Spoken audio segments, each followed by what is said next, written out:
is I'd like to talk to y'all after we get our groundwork done.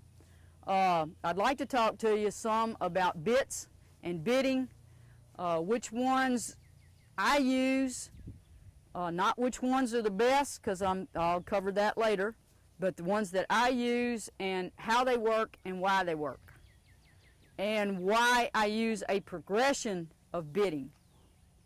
Okay? So, everybody who's taken my clinic before knows that I'm a big fan of preliminary groundwork. Can you get your horse's attention? Can you get your horse's respect from the ground? All right? If you can't do it from the ground, you can't do it from the saddle. That's just fact of life. It's kind of like trees getting green in the summer. That's just the way it goes. If you can't get your horse's respect from the ground, don't hit the trail with him, because you will be on the ground. All right? So, what I'd like to do is kind of slip off over here in the shade just a little bit, and one by one I want to see everybody work their horse on the ground. I want to see walk and trot, change of direction both ways, stop, back up. Okay? I won't get into the side pass yet. We'll do that in a minute. But let's slip off over here in the shade under this tree over here, and I'll get started, because I'll show you what I want to see. All right, and what I want to see you do is, I want to see you give your horse some direction and get your horse to go away.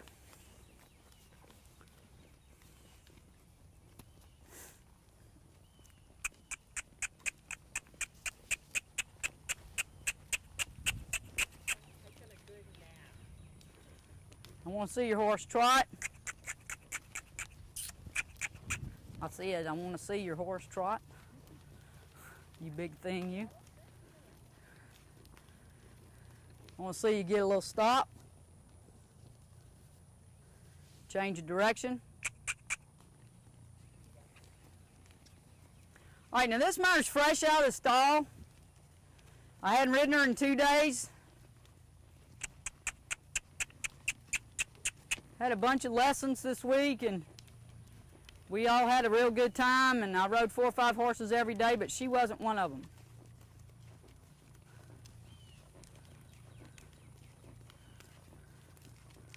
Get your little stop and back up.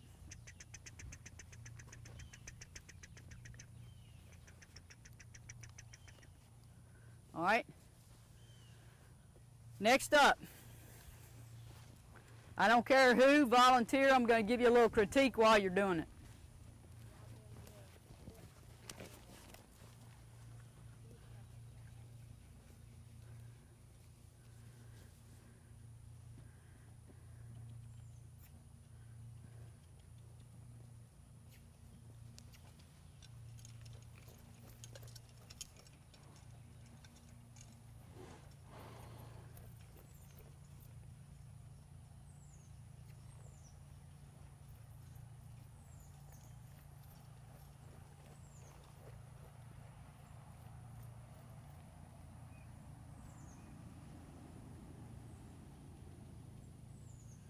All right, you left out the walk part.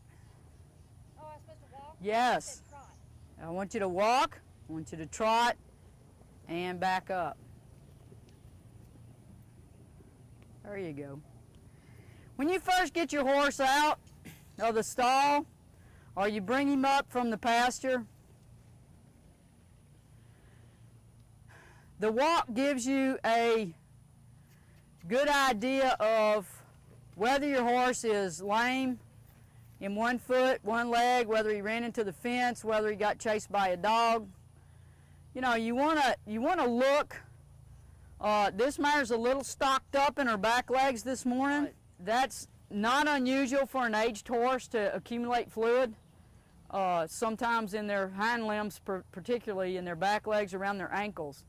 Most of the time, gravity will pull down, and we all, anybody over about 25 understands what gravity does.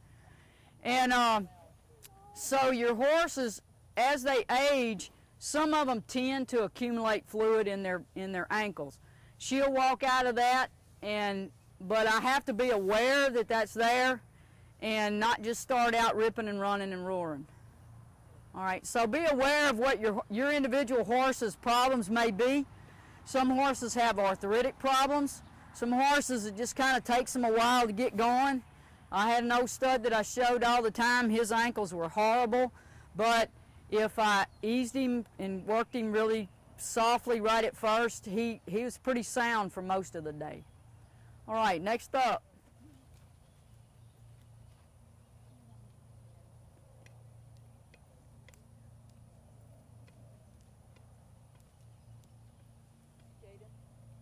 Yes.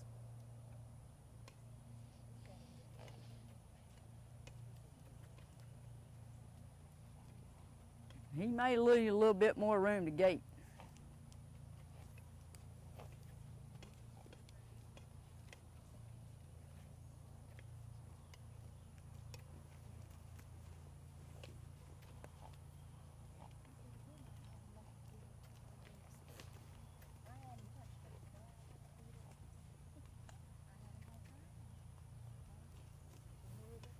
Okay.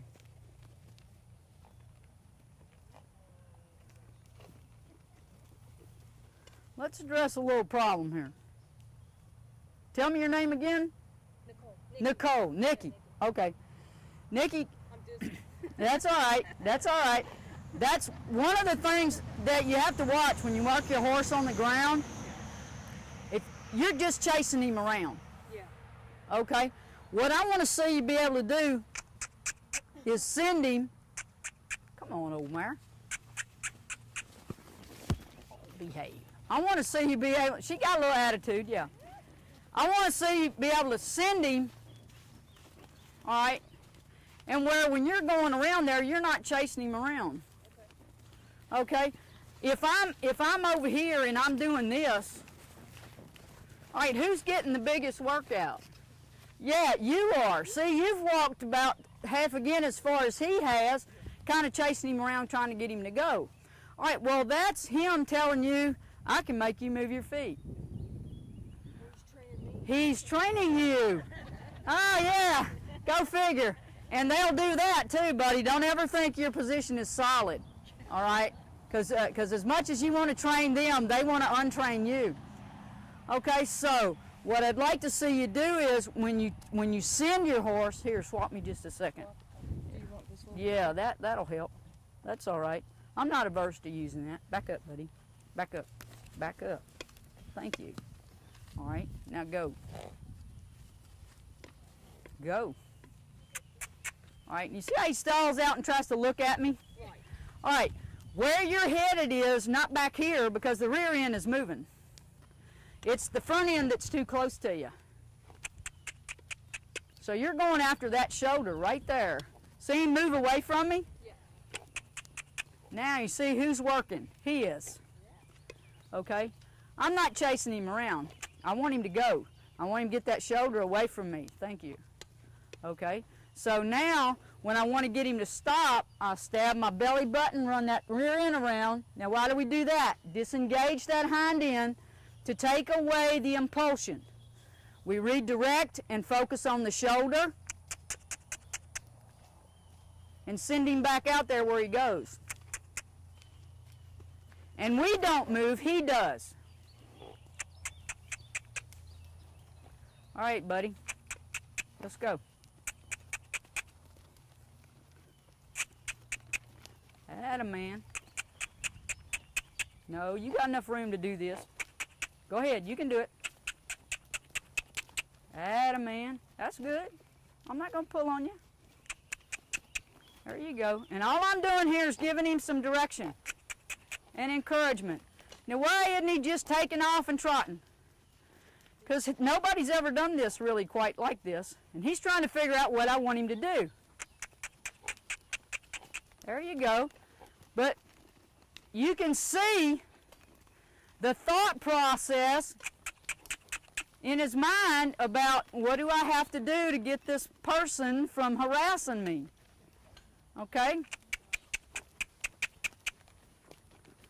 All All right, so what am I asking him to do? I'm asking him to go on and step on out of there. There you go. All right, and when I get that little step on out of there, I'm not going to keep on banging and whipping on him, because that's what I wanted. Cluck means go forward. That's all it means. Go forward, go faster.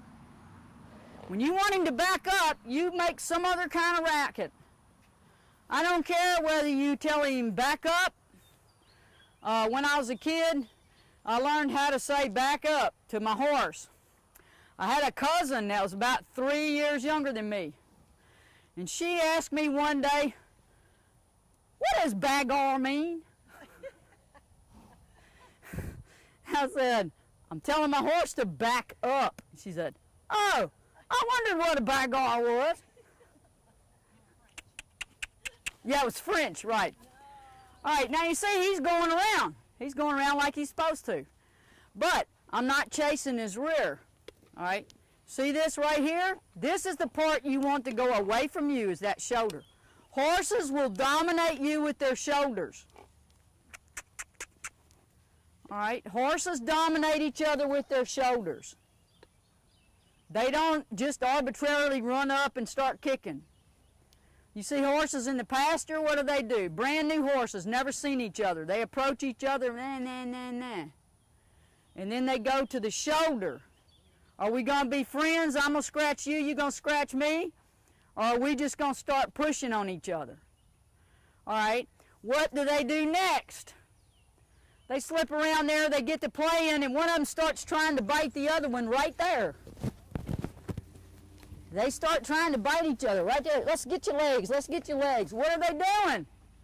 They're disengaging the hind end. Because if they disengage that rear end, the other horse can't attack them. All right? Just watch, just observe what your horse does, how they play. All right? So when you get ready to play with your horse and you tell him, I'm going to get your rear, I'm going to get you, I'm going to get you, you better move it, you better move it, you better move it. He already knows that he better get the heck out the way, and if he doesn't understand that, you need to bite him a little bit. All right, because what I'm telling him is, I want you to go away from me. All right? Now, if I want the front end to move, I'm going to approach the front end. There you go. There you go. There you go. Now what am I moving him with? My body language and the energy that's coming out of my body. I'm focusing the energy that's coming out of my body. So this horse knows that wherever I'm staring, he needs to be moving the heck out the way. All right? So it's your responsibility to give him a direction and an instruction, and then let him execute it. Don't babysit him, don't nag him, okay? Now, if I wanted him to drive, I would go with him, all right? But this is me and him, I'm just well be riding him, see if I'm going to drive him like so, all right? And the reason that we do this, and we do teach to do this, is to teach your horse that I don't have to be dragging you along to get you to go with me. Okay? I don't have to be dragging you to get you to go with me. Now come on, see how my feet are pointed in the same direction as his feet? All right, now let's go. Okay, so this is as if I were riding him. Who? That's it. Now from here, back up, back up, back up, back up. There you go. As if I were riding him. All right? It's a lot of difference in what you're doing. Okay? Because it felt like I was just like... You're just chasing him around. Exactly. Exactly. So that there's a difference between driving him and him working. There you go. So slip off over here and work on that. And we'll get somebody else in here to go around.